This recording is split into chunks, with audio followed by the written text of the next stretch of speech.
Hi friends, मेरा नाम है राजेश। तो आज मैं डिस्कस करूँगा एंशियंट हिस्ट्री के बारे में। और इसमें इम्पोर्टेंट क्या रहेगा, इम्पोर्टेंट इंस्क्रिप्शन जो उस टाइम पे लिखा गया था।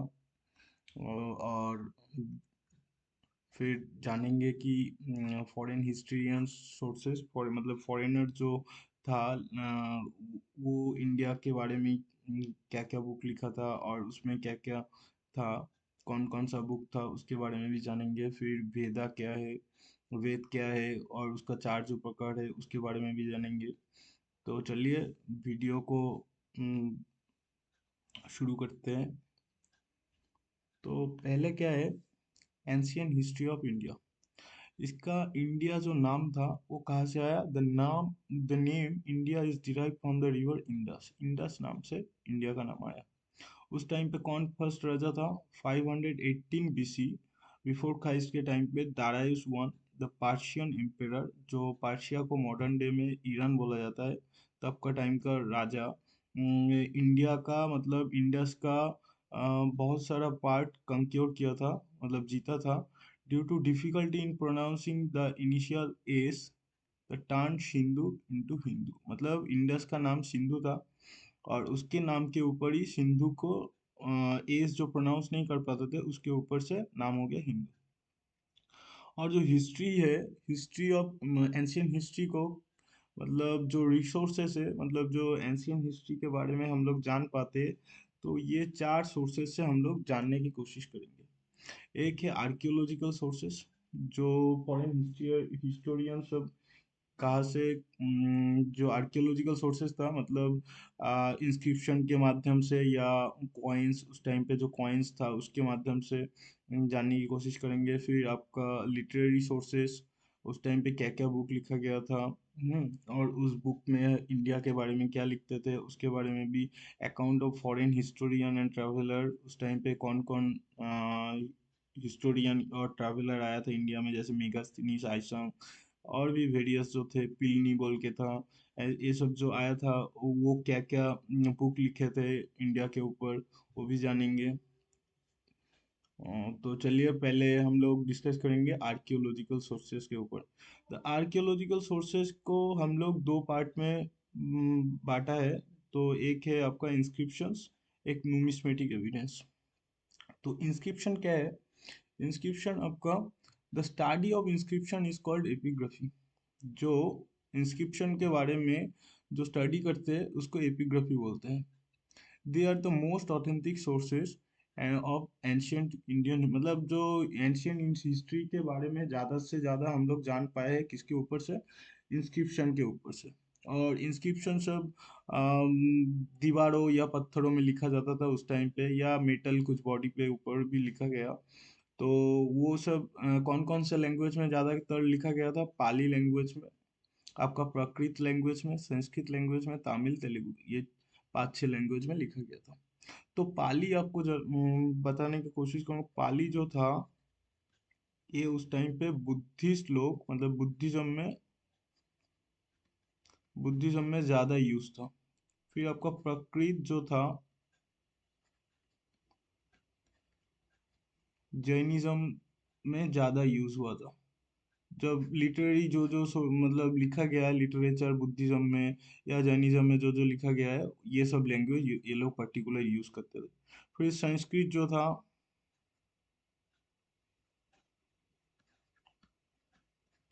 ये सब वेद लिखने में, वेदा में काम आया था।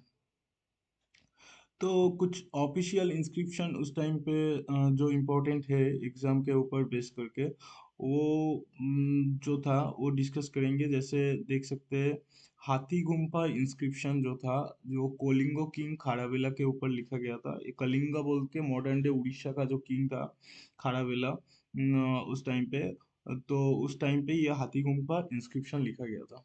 फिर आपका Junagadh inscription of Shaka of Rudradaman. हाँ, तो ये शाका किंग था रुद्रदामन, उसके टाइम पे क्या जूनागढ़ इंस्क्रिप्शन लिखा गया था। फिर आपका Nanagarh inscription of Satavahana king Gautamiputra Satakarni. ये सातवाहना किंग था, ये साउथ में आते थे, मतलब सेंट्रल, मतलब ये उस टाइम पे मॉडर्न डे मुंबई एरिया में सेंट्रल वेस्ट में ये लोग राज करते थे। और ये जो खाड़ावेला था ये उड़ीसा के, मॉडर्न डे उड़ीसा में राज करते थे। फिर आपका रुद्रदमन भी बोलेंगे, गुजरात, मतलब क्या बताएं, ये लोग मेनली नॉर्थ वेस्ट के आसपास में ही रहते थे। मथुरा में भी इसका ब्रांचेस था।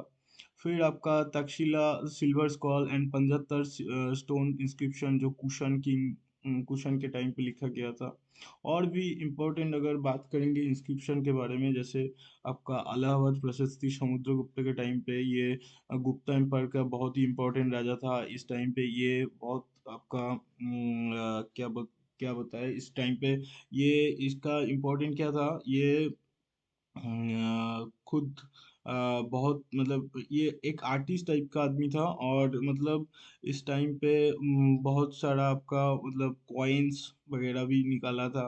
और कॉइन्स का टाइप शेप भी अलग अलग था, ये भी बाद में कभी बात करेंगे। फिर आपका ग्वालियर प्रशस्ति ऑफ किंग भूजा, फिर Aihole inscription of Pulakeshi two, ये पल्लवा किंग था पुलकेशी टू, और ये पल्लवा डायनेस्टी का सबसे इम्पोर्टेंट किंग था पुलकेशी टू। आईहोल इंस्क्रिप्शन इसके टाइम पे लिखा गया था। फिर आपका Mehrauli inscription of Chandragupta to, ये गुप्ता एम्पायर का भी इम्पोर्टेंट किंग था, तो इस टाइम पे भी लिखा गया था मेहरुली इंस्क्रिप्शन। तो भीतरी स्टोन पिलर इंस्क्रिप्शन बाय स्कंदगुप्ता, भीतरी स्टोन पिलर इंस्क्रिप्शन। फिर आपका हर्षा जो राजा था आपका पुष्यवती डायनेस्टी के टाइम पे, तो ये इसके टाइम पे क्या क्या इंस्क्रिप्शन कलेक्ट, मतलब उस टाइम पे गैदर हुआ था, सोनीपत कॉपर सील इंस्क्रिप्शन, फिर Banskhera inscription, Madhuban copper plate inscription. ये सोनीपत और मधुबन बहुत इंपॉर्टेंट है। फिर ये बाकी सभी इंपॉर्टेंट है, इतना इंस्क्रिप्शन याद रखेंगे तो एग्जाम में अगर कोई क्वेश्चन आता है इंस्क्रिप्शन के ऊपर तो कवर हो जाएगा। फिर नेक्स्ट बात करेंगे न्यूमिस्मेटिक एविडेंस। न्यूमिस्मेटिक एविडेंस मतलब कॉइन के ऊपर स्टडी करने को बोलते हैं न्यूमिस्मेटिक एविडेंस। तो और जो इंडिया का फर्स्ट टाइम, इंडिया में एंशियंट इंडिया में फर्स्ट टाइम कॉइन का प्रचार, मतलब कॉइन फर्स्ट टाइम कौन लेके आया था, अलेक्जेंडर, इंडो ग्रीक के टाइम पे। और इस टाइम पे 5 मार्क कॉइन था।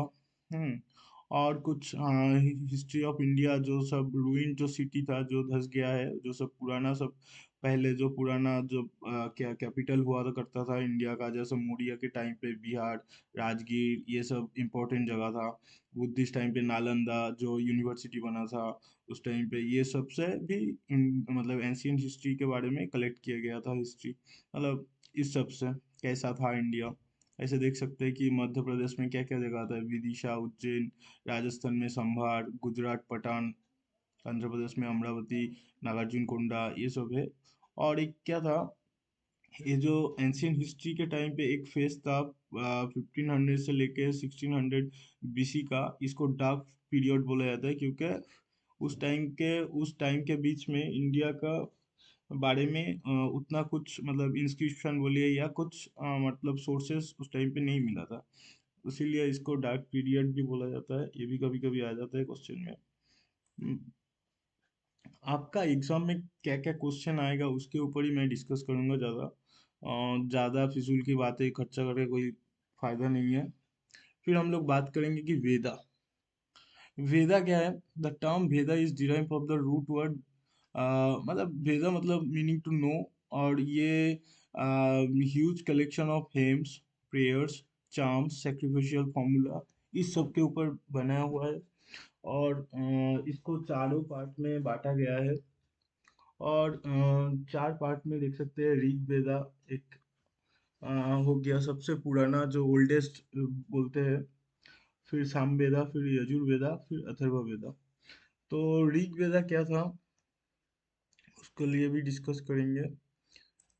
तो ऋग वेदा आपका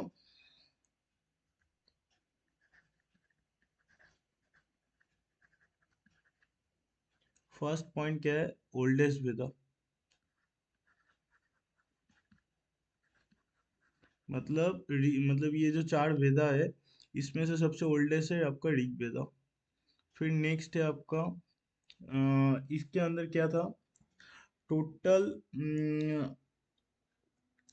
1000 28 हेम्स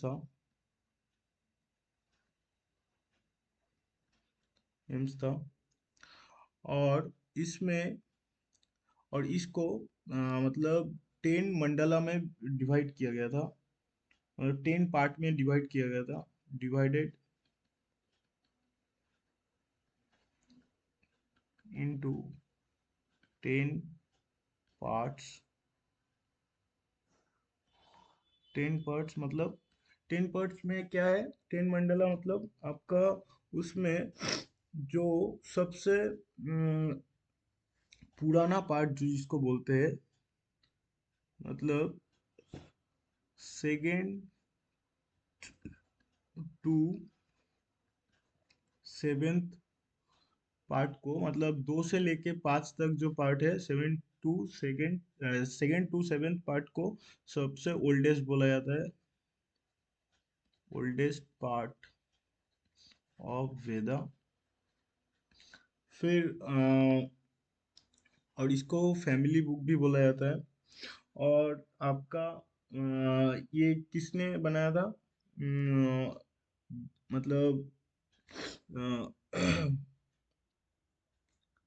पहले एक बार और जो से मतलब सेकेंड टू सेवेंथ पार्ट को हम लोग सबसे ओल्डेस्ट बोलेंगे।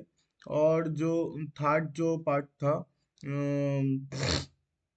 उसमें क्या मिलता है, पहले ये बोल देते हैं। थर्ड पार्ट में जो गायत्री मंत्र है,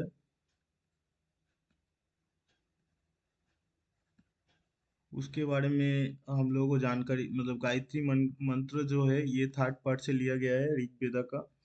और आपका ए मतलब फास्ट, और जो बाकी कौन रहा, मतलब फास्ट, फास्ट आपका थर्ड, सॉरी, फास्ट, फिर आपका हो जाता है 8, 9 और 10। ये जो चार पार्ट है, मतलब ये जो चार पार्ट है, ये मतलब आपका मतलब लेटेस्ट था, मतलब सबके बाद बनाया गया, लेटेस्ट।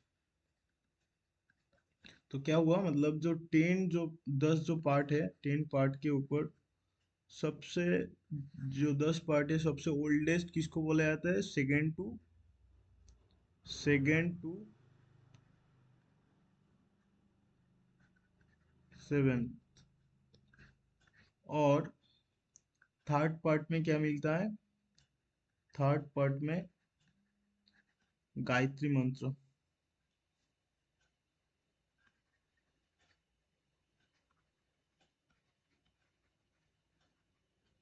फिर आपका और जो बाकी कौन रह गया, फास्ट, 8, 9 और 10, ये सबसे लेटेस्ट था। वही है। और जो और एक क्या है, जो 10th मंडला जो था, उसमें 10th मंडला में क्या बोला गया था, उसमें जो सोमा जो बोल के जो गॉड होता है, उसके बारे में डिस्कस किया गया है। तो गॉड सोमा के बारे में डिस्कस किया गया था किसका, 10th पार्ट में। ऋग्वेदा के बारे में इतना ही, ठीक है। फिर आपका आ जाता है, अभी बात करेंगे आपका सामवेदा। सामवेदा क्या था,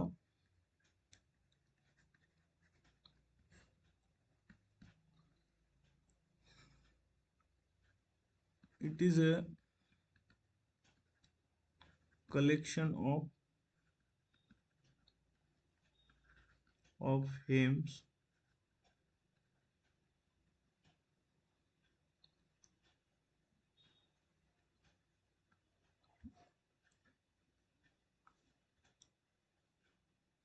and uses for singing during rituals। मतलब जो अगर क्वेश्चन क्वेश्चन आपका जो एग्जाम में बनता है कि सिंगिंग के ऊपर कौन सा वेदा जुड़ा हुआ है, तो सामावेदा जो है सिंगिंग के ऊपर जुड़ा हुआ है, यही मेन है। और जो एट मतलब ऋग वेदा का जो और एक क्या है, एट और एंड नाइन्थ पार्ट से लेके ये मतलब सामवेदा को लिखा गया है, एक है। फिर बात करेंगे यजुर्वेदा। यजुर्वेदा क्या है?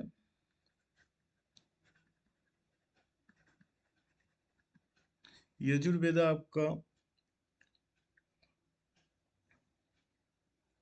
मतलब यजुर्वेदा का मेन क्या है, उसको दोनों पार्ट में डिवाइड किया गया, जो है आपका कृष्ण यजुर्वेदा, ये कभी कभी आ जाता है,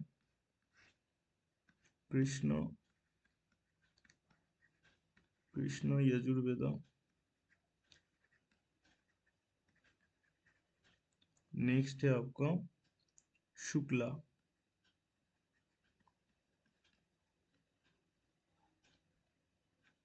तो कभी कभी आ जाता है कितना पार्ट में यजुर्वेदा को बांटा गया है। फिर आपका ये मतलब रिचुअल के पर्पज से भी यूज किया जाता था, और मतलब जो सेक्रिफिशियल मतलब जो ये मेनली आपका the Veda the Veda mainly contain odes and hymns. मतलब देखिए सामवेदा और यजुर्वेदा में एक डिफरेंस क्या है, ये सिर्फ हेम्स जो था, जो मंत्र था, हेम्स को मंत्र बोलते हैं। तो ये जो हेम्स था, ओनली हेम्स इसके ऊपर था सामवेदा में, लेकिन यजुर्वेदा में दोनों मिला है, फोर्स भी था, हेम्स भी था, कभी कभी पूछ लेता है। फिर आपका अथर्ववेदा।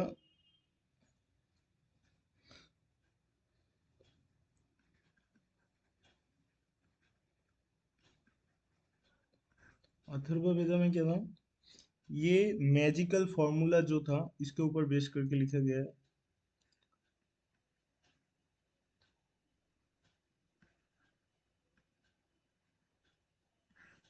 मैजिकल फॉर्मूला के ऊपर लिखा गया है। और जो और एक क्या क्या है, जो मतलब डिजीज रिलेटेड कुछ मतलब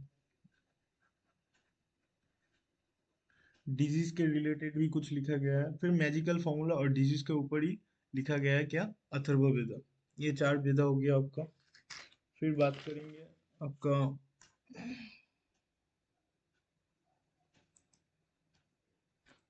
लिटरेरी सोर्स हो गया आपका। अभी बात करेंगे कि जो ऋग वेदा के साथ साथ जो ब्राह्मण, उस टाइम ब्राह्मणस जो थे वो कौन कौन थे, जैसे मतलब क्या क्या था। आइत्तेरिया और कौशिक, ये नाम देख सकते हैं। तो कभी कभी आ जाता है मेनली आपका ऋग वेदा का आ जाता है और साम वेदा का आ जाता है, ये भी इम्पोर्टेंट बन जाता है। यजुर्वेदा का भी देख लेना, शतपाठा, ये भी आता है। तो ब्राह्मणा क्या था, ये भी आपको एक सेकेंड। देखिए ब्राह्मण क्या था, दे एक्सप्लेन द हेम्स ऑफ वेदा, मतलब जो मंत्र जो लिखा गया है वेदा में, उसको उसके बारे में एक्सप्लेन किया है। किसमें, वेदा मतलब वेदा का जो मतलब मंत्र जो था उसके बारे में प्रॉपरली एक्सप्लेन किसमें किया गया है, ब्राह्मणस में। तो ब्राह्मणस क्या है, मतलब ये समझाने के लिए था ऋग्वेदा का जो मंत्र था, या कुछ मतलब क्रिटिकली मतलब जो मतलब ऐसे मंत्र लिखा गया है तो आदमी को, नॉर्मल आदमी को समझ में आए, इसीलिए ये सब ब्राह्मणा इसके रिलेटेड था, इसके बारे में लिखा था। तो ये आत्तेरिया कोशिश थी कि सामवेदा का था, टांड्या महा, जामिनिया, ये सब था। तो ये एक बार देख लेना कौन कौन इसके ऊपर रिलेटेड है। फिर आपका आ जाता है उपनिषद। उपनिषद का कुछ नहीं है, किस किस पार्ट में बांटा गया है, टोटल 6 पार्ट में बांटा गया है। और उपनिषद उपनिषद को क्या बोलते हैं, Upanishad also called Vedantas, deal mostly with philosophy of atma soul karma. एक बार देख लेना, टोटल देयर आर 100 8 उपनिषद से। सी मतलब सॉरी, ये वेदंगा है, इसको 6 पार्ट में बांटा गया है, इसके बारे में भी बात करेंगे। और टोटल उपनिषद कितना है? 108 उपनिषद है। सबसे आपका ये देख सकते हो, बृहद का बोल के जो है सबसे ओल्डेस्ट उपनिषद है, ये भी आ जाता है कभी कभी। फिर आपका आता है वेदांग, और एक है आपका उपवेदा। Upaveda or the auxiliary Vedas deals with the subjects such as music, art, craft, archery। उसमें क्या क्या आ जाता है देखिए, आयुर्वेदा, ये सब एक एक उपवेदा है। जो आयुर्वेदा आपको पता ही हो, मेडिसिन के बारे में बोला गया है उसमें, वजन उपवेदा और ऋग्वेदा। आयुर्वेदा को कहाँ से लिया गया है? ऋग्वेदा से लिया गया है। फिर आपका आ जाता है धनुर्वेदा और आर्चरी वह said to be a part of Yajurveda. तो धनुर्वेदा को कहाँ से लिया गया है? आयुर्वेदा से। और किससे रिलेट करते हैं? आर्चरी से, मतलब तीरंदाजी के ये सब से। फिर Gandharva Veda, the science of singing was part of Samaveda. Atharvaveda, sorry Arthaveda, Arthaveda ये है, द साइंस ऑफ अर्थ और wealth was a part of Atharvaveda. तो ये जो आप देख रहे हैं, जैसे आयुर्वेदा, आयुर्वेदा कहाँ से लिया गया है? ऋग्वेदा से। कभी कभी आ जाता है, यही आता है। मतलब ये सब उपवेदा कहाँ से लिया गया है, लिखा गया है। फिर आपका आ जाता है धनुर्वेदा। धनुर्वेदा कहाँ से लिया गया है? यजुर्वेदा से। फिर आपका गंधर्व वेदा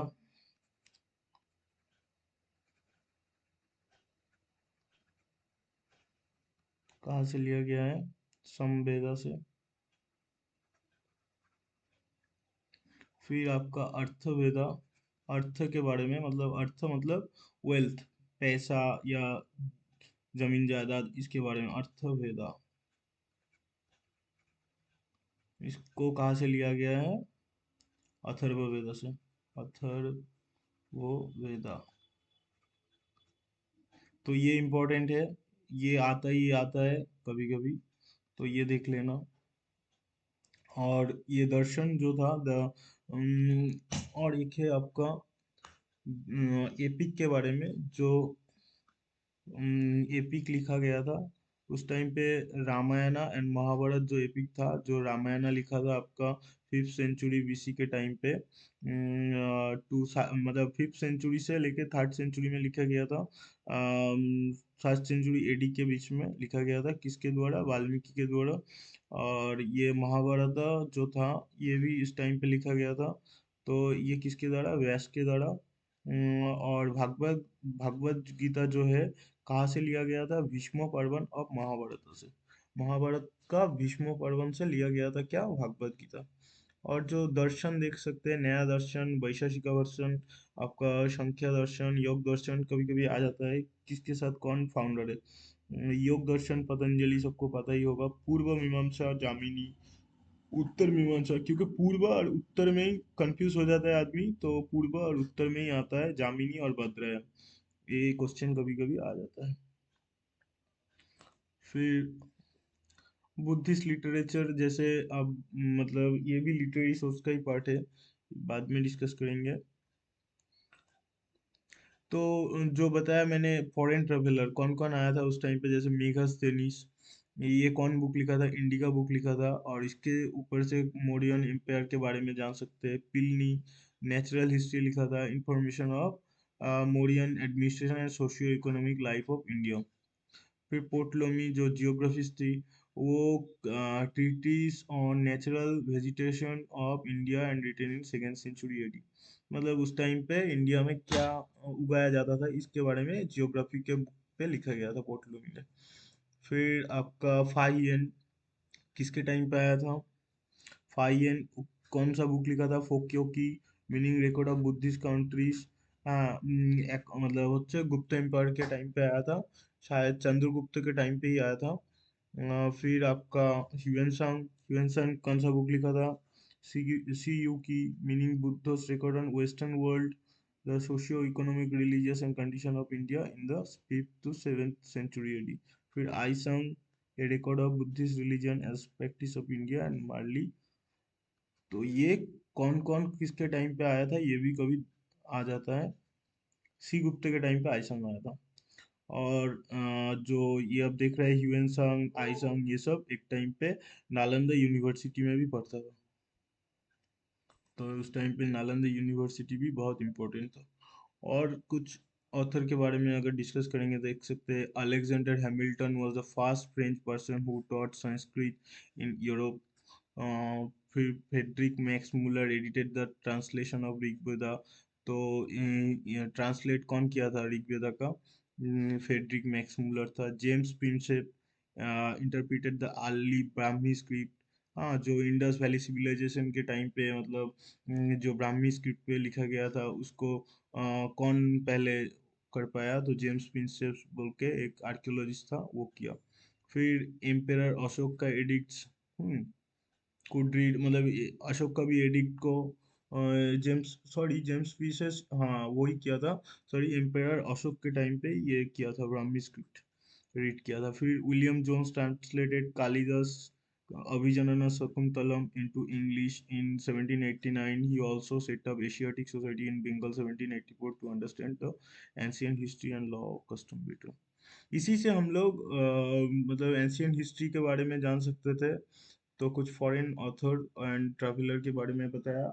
और ये वीडियो अगर आप देख के जाएंगे तो एग्जाम में मतलब इंस्क्रिप्शन या बुक्स के मतलब एंशियंट हिस्ट्री के ऊपर से ज़्यादा इससे कुछ दूसरा बुक के बारे में नहीं पूछा जाएगा, ये इनफ है। तो ये वीडियो को पूरा तक देख लेना। और वीडियो अच्छा लगे तो वीडियो को लाइक कर देना और चैनल को सब्सक्राइब कर देना। Thank you.